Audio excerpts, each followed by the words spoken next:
Well, we're back, and we're in our second segment of Arabic and English. And that's a strange thing. We've been actually doing a lot of strange things here with our program. Our course has really been more on the upbeat side than it has been academic.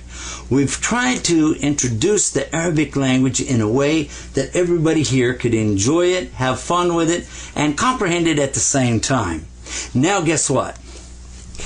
We're going to come together with the whole thing. We're going to put all the letters together and then learn how to pronounce them, how they work together to give sound to each other, and then we're going to start putting them together to make words. So let's enjoy this second segment coming up now by starting off where we left off before with the hiccup. We talked about the hiccup. If you remember, we said Hamza. Hamza was a hiccup. Here's Hamza. There he is. Of course, he's not really that big, but I put him up there pretty big right now for you so that you get kind of an idea what he is all about. Take a look at Hamza here. Okay, that's Hamza. Usually when you see him, he's so small you barely notice him, but whenever you see him, he makes the letter hiccup like that. So if you see him in association with another letter, then you have to go like that. So for instance, let's say we had the letter Ya. That would be 2 dots below a stem. 2 dots like this below the stem is a Ya. Except when you got this Hamza, then it would be Ya, Ya, Ya. Instead of Ya, Ya, like this. The same thing would be true if this were a Ta. Instead of Ta, you'd say Ta, Ta, Ta, because of the Hamza. So the Hamza is like a hiccup. Hamza the hiccup. There he is. So whenever you see that, that's hiccup. Also, there's another use for Hamza. Hamza has a couple of different jobs that he does. He's a little small guy, but he does some pretty good jobs. One of them is to help our friend Mr. Olive. Do you remember Olive? Olive, the standing stick. Has a little leaf on there, and then he comes down something like this. You remember Olive? That's Olive. And I told you that Olive could have the sound of ah, oo, e, or he could even have the sound of nothing. Well, the Hamza helps him out. Whenever Hamza's on the top of Olive, it's ah. But whenever Hamza is down below, underneath Olive, let's put another Hamza down here now. See? You can't have 2 at once, so this one's going to have to leave. We're going to have to say goodbye to this Hamza. There he goes. Bye-bye. Now, this one down here gives him the sound of it. Before it was now it's it. Because when you get down here in the bottom, it's E. Below the line is E. Okay. Now, we said that there's a possibility of a oo sound, because sometimes when Hamza's there, it'll have a little like this. And when you have that, that's a little wow is what it is. Remember the wow, the amazing guy? We're not through with wow, because we found out that wow does some other stuff too. Whenever wow becomes little small like this, like Hamza, he adds sounds. So this is oh, oh. That's ah. That's oh. And if it was down below, this would be it. So that gives you a little bit idea of some of the things that Hamza likes to get involved with. Now, while we're on the subject of about making these sounds, I want to show you something. Whenever you see a letter in the Arabic language, if you know the Arabic, you know by the association of other letters what kind of sound to make. But when you're like me, I'm from Texas, and I didn't study Arabic language, and so now I'm coming into the Arabic. What do? Well, they have something called tashkil, or helpers for you. The first one, we're going to put it right across the top. Whenever you see that, like that, a nice bar on an angle, like this, see that?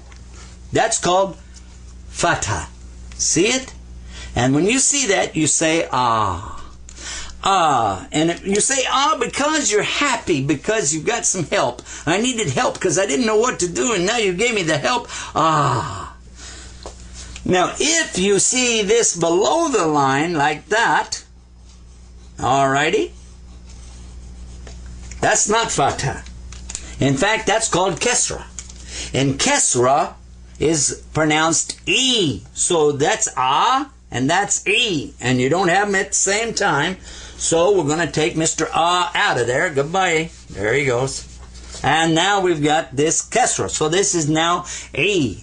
That'd be the sound of E because we have the kesra underneath it. Let's use another letter out of the Arabic alphabet. What letter would you like me to use? A noon? Oh, okay. That sounds like a good idea. Let's put a noon right there. Now, we've got our stem letter here, and we need to put the noon, because that's where the sun is at noontime. And now, if I put the kesra down below it, then I'm going to have the sound of E. And if I put the fatha above it, I'm going to have what sound? The sound of A. Let's do the kesra first. Kesra. So this becomes Ni. Ni. Na. E. This is the same in English as an N and an E. Ni. Ni. Na. E. If we had a fatha over the top, like this, then instead of the E, this would be Na. Na. Fatha makes the sound of A, and kesra makes the sound of E. Na. Okay. Now that was pretty easy.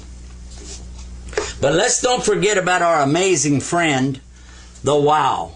Because if you put a wow, a small wow, over the top of a letter, then it gives you the sound of ooh. You remember we talked about that wow has an amazing thing that he does with sound. And this is one of them. He goes ooh, ooh. Sometimes he goes wah, and sometimes he goes woo. He's got three things that he does like that. Wah, and ooh, and woo. And in this case, when you put a Dhamma, he's called Dhamma when you do it like this, but you know and I know he's really Mr. Wow, but hey, don't worry about it. Dhamma above a noon becomes a nu. Nu. N-U. In English is how you would represent that. N-U. Nu.